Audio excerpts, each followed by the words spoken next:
السلام علیکم ورحمۃ اللہ وبرکاتہ۔ امید ہے کہ تمام ناظرین خیریت سے ہوں گے، عافیت سے ہوں گے، مزاج شریف ٹھیک ہوگا۔ تو آئیے آج ہم ایسی حضرات سے آپ کو ملانے جا رہے ہیں، بہت بڑے اللہ والے ہیں۔ اللہ نے ان کی آواز کے اندر ایسی کشش رکھی ہے، اور مولانا طارق جمیل صاحب کے انداز کے اندر وہ بیان فرماتے ہیں۔ ایک اللہ کی طرف سے یہ آواز اللہ نے ان کو دی ہوئی ہے، اور ماشاءاللہ فکر مندی قصہ بیان کرتے ہیں اور پورے دین کے خلاصہ بتا رہے ہیں۔ فرمایا کہ اللہ کے نبی صلی اللہ علیہ وسلم کی چاہت جس کے ساتھ ہوگی اس کے سارے کام بن جائیں گے۔ اور ایمان کے بارے میں، اعمال کے بارے میں، فکر آخرت کے بارے میں وہ بیان فرما رہے ہیں۔ تو ہم ہمارے چینل پہ جو آئے ہوئے ہیں ان سے گزارش ہے کہ ہمارے چینل کو سبسکرائب کریں، لائک کریں اور کمنٹس کریں، بیل آئیکن کی گھنٹی کو پریس کر دیں تاکہ آنے والی نوٹیفیکیشن آپ تک پہنچ سکے۔ آئیے ہم اپنے ٹاپک کی طرف چلتے ہیں۔ ایک جنگل سے شیر بھاگتا ہوا آیا، حضرت عمر رضی اللہ عنہ کے پاؤں مبارک چومنے لگ گیا۔ ایک دم اثر ہوا کہ جس کے جنگل کے درندے پاؤں کے بوسے لیتے ہوں اسے قتل کرنا بے وقوفی ہے۔ آیا اور سارا ماجرا سنایا اور کلمہ پڑھ کے نبی کا غلام بن گیا۔ تو اللہ کائنات کو تابع کر دیں گے۔ میں اور آپ آج نبی کی زندگی چھوڑے بیٹھے ہیں، کیا مرد کیا عورتیں، ہم نبی کو مانتے ہیں، نبی کو پہچانتے نہیں ہیں۔ ماننے اور پہچاننے میں فرق ہے ماننے اور پہچاننے میں۔ اور ایک عام مثال میں پہلے پیش کر دوں۔ ہم سفر میں جاتے رہتے ہیں، کبھی کہیں کبھی کہیں۔ وہ سفر میں جا رہے تھے تو پولیس والے، ٹریفک پولیس والے جیسے کھڑے ہوتے ہیں، انہوں نے گاڑی روکی، یہ کاغذات دکھائیں۔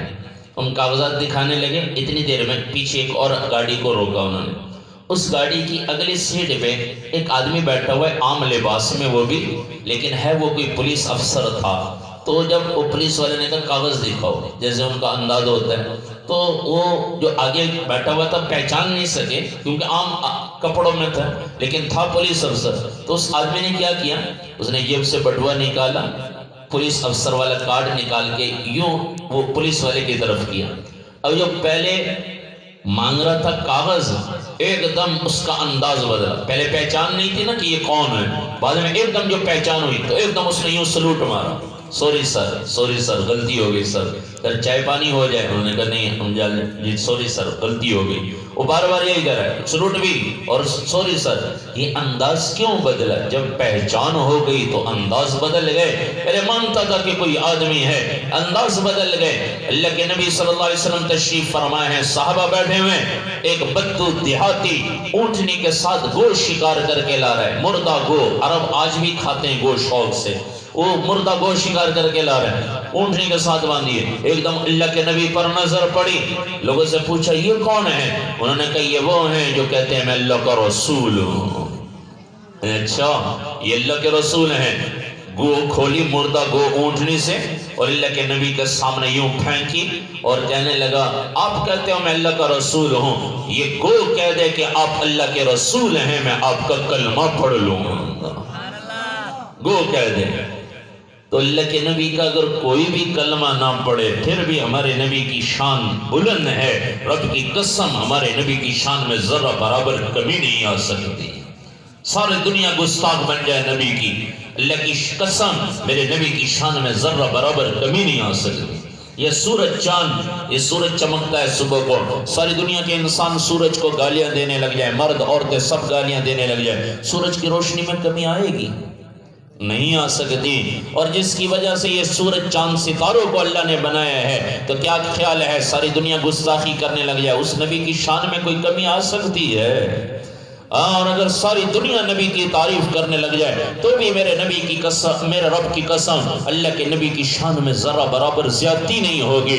لیکن جو نبی کی تعریفوں میں زندگی گزارتا ہے اس کے دنیا میں بھی بیڑے پار ہیں، آخرت میں بھی بیڑے پار ہیں۔ جو نبی کی گستاخی کرتا ہے دنیا میں بھی ذلیل ہے، آخرت میں بھی ذلیل ہے۔ تو اللہ کے نبی نے گو کو ایک آواز دی، یا زب، زب کہتے ہیں عربی زبان میں گو کو۔ تو اللہ کے نبی نے فرمایا یا زب، وہ مردہ گو ایک دم آنکھیں کھولی، سر اٹھایا اور عربی زبان میں بات کرنے لگی، لبئی وسعدئی یا زین من وافا یوم القیامہ، میں حاضر، لبئی کا معنی میں حاضر، وہ سادئی کا معنی ہمارے استاد فرماتے ہیں سادئی کا معنی میری خوش بختی ہے کہ میرے نبی نے مجھے پکارا ہے۔ یہ گو نے کیوں ایک آواز پر لبیک کہا؟ اللہ کے نبی کو پہچانتی تھی، وہ دیہاتی تو کھڑا ہے، پہلے تو اکڑ کے کھڑا تھا، جب اس نے دیکھا عربی زبان میں گو بات کر رہی ہے ایک دم حیران پریشان، یہ کیا ماجرا کہ عربی زبان میں گو بات کر رہی ہے اور اللہ کے نبی کو جواب دے رہی ہے میں حاضر میری خوش بختی کہ میرے نبی نے مجھے پکارا ہے۔ اے قیامت کو مزین کرنے والے نبی یا زین مواف یوم القیامہ، اے قیامت کو مزین کرنے والے نبی میں حاضر۔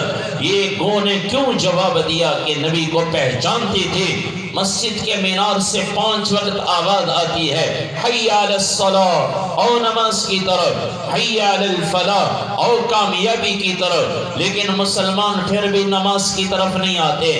یہ آذان کے الفاظ کس کے ہیں؟ یہ کوئی مولوی صاحب کے ہیں؟ قاری انیس الرحمان صاحب نے بتائے نہیں، یا کسی مولوی صاحب کے، یا کسی سیاسی جماعت کے، یا حکومت نے بتائے نہیں، یہ تو اللہ کے نبی نے فرمایا جب نماز کے لیے جمع کرو تو یہ الفاظ کہو، آذان دو لوگوں کو نماز کے لیے جمع کرنے کے لیے۔ تو تھوڑی دیر کے لیے تصور میں مؤذن کو، قاری صاحب کو، خادم کو بیچ میں سے ہٹا دو، اور جب آذان کے الفاظ کانوں میں پڑھیں یوں تصور کریں کہ اللہ کے نبی مجھے کہہ رہے ہیں حی علی الصلاۃ، او نماز کی طرف، حی علی الفلاح، او کامیابی کی طرف۔ تو ہم میں سے کتنے مسلمان ہیں جو مسجد کی طرف جن کے قدم اٹھتے ہیں وہ تو نبی کو پہچانتے ہیں، اور جو آذان کی آواز پہ مسجد کی طرف جس کے قدم نہ اٹھیں وہ اللہ کے نبی کو مانتے ہیں، پہچانتے نہیں۔ سے کام ہے، کوئی کہتا ہے جی فلانے سے میرا کام ہے، دوسرا آدمی کہہ دیتا ہے میری جان پہچان ہے اس کے ساتھ کوئی مسئلہ نہیں ہے، میری جان پہچان ہے اس کے ساتھ کوئی مسئلہ نہیں۔ ایسے اللہ کے نبی کے ساتھ جان پہچان ہو جائے، اور جان پہچان ہوگی کیسے؟ جب سر سے لے کر پاؤں تک نبی کے غلام بن کر زندگی گزاریں، نبی کے غلام بن کر۔ اللہ کے نبی کا کلیجہ ٹھنڈا ہوتا ہے تو نبی کی غلامی سے۔ حضرت حمزہ رضی اللہ تعالیٰ عنہ مسلمان نہیں ہوئے تھے، اور شکار کھیل کر آ رہے ہیں، ہاتھ میں کمان ہے اور کندھے پہ وہ تیروں کا دستہ لٹکا ہوا ہے، ہاتھ میں کمان ہے۔ راستے میں کسی نے کہا، یا گھر گئے تو بیوی نے کہا آج تو ابو جہل نے آپ کے بھتیجے کو بڑا برا بلا کہا۔ غصہ آیا ایک دم، کون ہوتا ہے ابو جہل میرے بھتیجے کو برا بلا کہنے؟ ابھی مسلمان نہیں تھے، فوراً پتہ کیا ابو جہل کہاں ہے، حتیم میں بیٹھا ہوا تھا، بیت اللہ کے ساتھ جو جگہ ہے حتیم، وہاں بیٹھا ہوا تھا۔ حضرت حمزہ رضی اللہ عنہ گئے اور سیدھا کمان ان کے سر پہ ماری، اور اس کے سر سے خون نکلنے لگا، اور کہنے لگے تو میرے بھتیجے کو اکیلا سمجھتا ہے، خبردار جو تو میرے بھتیجے کی طرف میری نظر سے بھی دیکھا۔ پھر وہاں سے سیدھا آئے اپنے بھتیجے کے پاس، اللہ کے نبی کے پاس، اور اللہ کے نبی سے آ کر کہنے لگے اے میرے بھتیجے اپنا کلیجہ ٹھنڈا کر لے، میں نے تیرا بدلہ لے لیا ہے، اپنا کلیجہ ٹھنڈا کر لے، میں نے تیرا بدلہ لے لیا۔ ہمارے نبی نے کیا فرمایا؟ اے میرے چچا میرا کلیجہ ٹھنڈا نہیں ہوا، میرا کلیجہ ٹھنڈا نہیں ہوا۔ اور ایک دم خیال آیا اے میرے بھتیجے بتا پھر تیرا کلیجہ کیسے ٹھنڈا ہوگا؟ ہمارے نبی نے فرمایا اے چچا تو میرا کلمہ پڑھ لے، میرا غلام ہو جا، میرا کلیجہ ٹھنڈا ہو جائے گا۔ یہ سننا تھا۔ حضرت حمزہ دیتا ہوں فوراً پکار اٹھے اشہد ان لا الہ الا اللہ وانک محمد وانک رسول اللہ، میں آپ کا غلام بنتا ہوں۔ میرے بھتیجے اگر تیرا کلیجہ اسی سے ٹھنڈا ہوتا ہے تو پھر سن پھر میں تیرا کلیجہ ٹھنڈا کرتا ہوں۔ فوراً کلمہ پڑھا اور نبی کے غلام بن گئے۔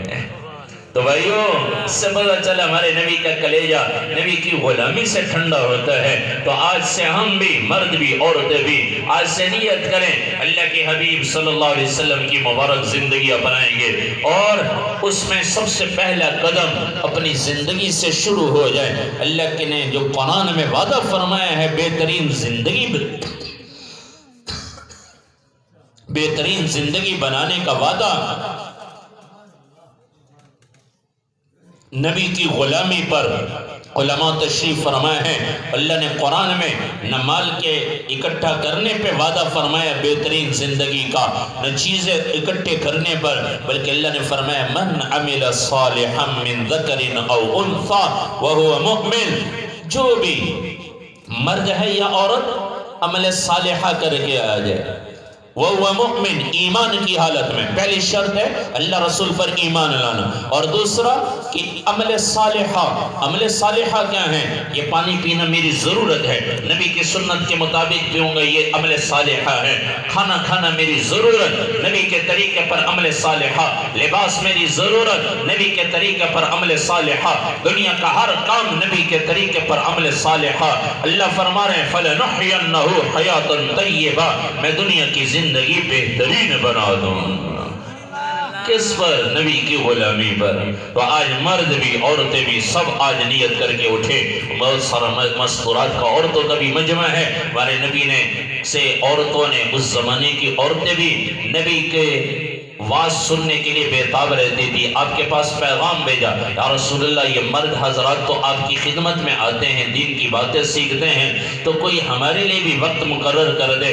اللہ کے نبی بڑے خوش ہوئے عورتوں کے اس سوال سے کہ ان میں جذبہ ہے دین کا، تو آپ نے ایک مکان میں ان کو جمع فرمایا، پھر آپ نے جا کر واز فرمایا، اور اللہ کے نبی صلی اللہ علیہ وسلم نے عورتوں سے مخاطب ہو کر فرمایا، اے عورتوں کی جماعت، میں نے سب سے زیادہ جہنم میں جانے والی عورتوں کو دیکھا ہے، سب سے زیادہ جہنم میں جانے والی عورتوں کو دیکھا۔ پوچھا کہ یا رسول اللہ اس کی کیا وجہ ہے؟ اللہ کے نبی نے فرمایا ایک تم لان تان بہت کرتی ہو، عورتیں لان تان بہت، اس کے بارے میں سنا کوئی ایک دوسری عورت کی صفات کو بیان کر دے، وہ دوسری عورت فوراً اس کی برائیاں شروع کر دیتی، لان تان بہت کرتی ہو۔ اور دوسرا فرمایا اللہ کے نبی نے تم ناشکری بہت کرتی ہو، ناشکری۔ آج کل تو مرد بھی ناشکر ہے کہ وہ رب کی نعمتیں ناشکری ہے کہ یہ کوئی چیز نہیں میرے پاس، یہ تو برباد ہو گئے فلانے، نہیں، ہر حال میں اللہ کا شکر ادا کرے۔ اللہ نے 5-6 فٹ کا صحیح سالم بدن عطا فرمایا، دیکھنے کے لیے آنکھیں، بولنے کے لیے زبان، سننے کے لیے کان، سوچنے کے لیے دل، دماغ، پکڑنے کے لیے ہاتھ، چلنے کے لیے پاؤں دیے ہیں، کتنی بڑی اللہ کی نعمتیں ہیں۔ ایک آدمی کو کہو مجھے دونوں آنکھیں دے دے، 2 کروڑ لے لے، کوئی دینے کے لیے تیار ہے؟ میں پھر کیا کروں گا 2 کروڑ کا، میری آنکھیں نہ رہیں۔ دل دے دو مجھ سے 5 لاکھ لے، 5 کروڑ لے لو، کوئی دینے کو تیار نہیں۔ کتنی بڑی اللہ نے نعمت عطا فرمائی۔ تو ناشکری اللہ کے نبی نے فرمایا اے عورتوں تم صدقہ دیا کرو، زیادہ سے زیادہ صدقہ کیا کرو اور ناشکری نہ کرو۔ اللہ کے نبی نے ایک حدیث میں یوں فرمایا ایک عورت کے ساتھ ایک آدمی زندگی پر اچھائیاں کرتا رہے، اگر زندگی میں کبھی ایک مرتبہ ناگواری پیش آ گئی، پھر وہ عورت یوں کہہ دیتی ہے کہ میں نے تو کبھی اس گھر میں خیر دیکھی نہیں ہے، یہ حدیث میں اللہ کے نبی نے فرمایا کبھی میں نے خیر دیکھی نہیں، ناشکری فوراً۔ پھر اللہ کے نبی نے فرمایا عورتوں کی جماعت، جو عورت 4 کام کر لے، جو عورت 4 کام کر لے، نماز اپنے وقت پہ پڑھے، تو مردوں کے لیے بھی ہے لیکن خاص طور پر عورتوں کے لیے، عورتیں باتوں میں ایسے لگ جاتی ہیں کہ نماز کی پرواہی نہیں، تو اللہ کے نبی نے فرمایا نماز اپنے وقت پر پڑھے۔ دوسرا کام کہ وہ رمضان کے روزے رکھے۔ تیسرا کام پاک دامنی کی زندگی گزارے، پاک دامنی کی زندگی، اپنی عزت کی حفاظت کرے، پردے والی زندگی گزارے۔ آج یہ جتنے واقعات جی فلانی جگہ یہ ہو گیا، فلانی جگہ یہ ہو گیا، اس کی ایک سب سے بڑی وجہ کہ آج عورت بے پرد ہو گئی ہے۔ عورت تو ہے ہی پردے کا نا، عورت کا معنی ہی پردہ ہے، اور اللہ نے قرآن میں عورت کا پر ایسا پردہ ڈالا ہے کہ قرآن میں کسی عورت کا نام نہیں ذکر کیا۔ کتنی نیک عورتیں آئی ہیں لیکن کسی کا نام نہیں ذکر کیا۔ ایک حضرت مریم علیہ السلام کا نام ذکر کیا، وہ بھی اس کی وجہ ہے، علماء نے لکھا ہے کہ عیسیٰ علیہ السلام کو لوگ اللہ کا بیٹا مانتے تھے، اللہ نے فرمایا یہ اللہ کا بیٹا نہیں، ذالک عیسیٰ ابن مریم، یہ تو مریم کا بیٹا ہے، اس وجہ سے ان کا نام ذکر کیا۔ نہیں تو کسی عورت کا اللہ نے نام نہیں ذکر کیا کہ پردے کی چیز ہے عورت، پردے کی چیز، عورت کا معنی ہی پردہ ہے۔ اللہ کے نبی نے فرمایا پردے والی زندگی، پاک دامنی والی زندگی، صحابہ کی عورتوں کے قربان جائیں۔ جب پردے کا حکم آیا، ایک عورت باہر تھی، وہ وہیں بیٹھ گئی سر جھکا کے، اور گھر پیغام بھیجا چادر لے کر آؤ، پردہ کروں گی پھر جاؤں گی۔ کسی نے کہا ابھی تو حکم اترا ہے، ابھی گھر جاؤ پھر جا کر پردہ کر لینا. کہنے لگی نہیں، اللہ کے حکم کے بغیر ایک قدم اٹھانا بھی ہلاکت نظر آتی ہے. پردے کی زندگی، پردے کی زندگی، جب پردے کی زندگی آئے گی اور نوجوان لڑکیاں آج تو کھلے عام ان کو نچایا جا رہا ہے، سٹیج پہ نچایا جا رہا ہے، لیکن یہ اسی وجہ سے بے حیائی عام ہو گئی. اور یہ جتنی بے حیائی عام ہو رہی ہے اس کے پیچھے سب سے بڑی وجہ کہ نوجوان اور کیا ہے جوان کیا بوڑھے سب ہی بے پردہ ہو گئے ہیں، اور لباس ایسے آ گئے ہیں کہ صاف دعوت ہے برائی کی دعوت. نہیں، اللہ کے نبی نے اس سے منع فرمایا ہے. تو اللہ کے نبی نے فرمایا جو پردے کی زندگی گزارے اپنے عزت کی حفاظت کریں. اور چوتھا کام اللہ کے نبی نے فرمایا اپنے خاوند کی خدمت کرے، خاوند کی تابعداری کرے. اللہ کے نبی نے فرمایا جس عورت سے اس کا خاوند رات کو ناراض ہو کر رات گزارتا ہے اس عورت پر ساری رات فرشتے لعنت بھیجتے ہیں، ساری رات لعنت بھیجتے ہیں. خاوند سے ناراض ہو، خاوند اس سے ناراض ہو کسی بات پہ، تو اللہ کے نبی نے فرمایا یہ 4 کام کر لے: نماز اپنے وقت پر، رمضان کے روزے، پاک دامنی کی زندگی، اپنے خاوند کی اطاعت. میرے نبی نے فرمایا جو یہ 4 کام کر لے عورت، اس کے لیے جنت کے 8 دروازے کھلے ہوئے، جس دروازے سے چاہے داخل ہو جائے.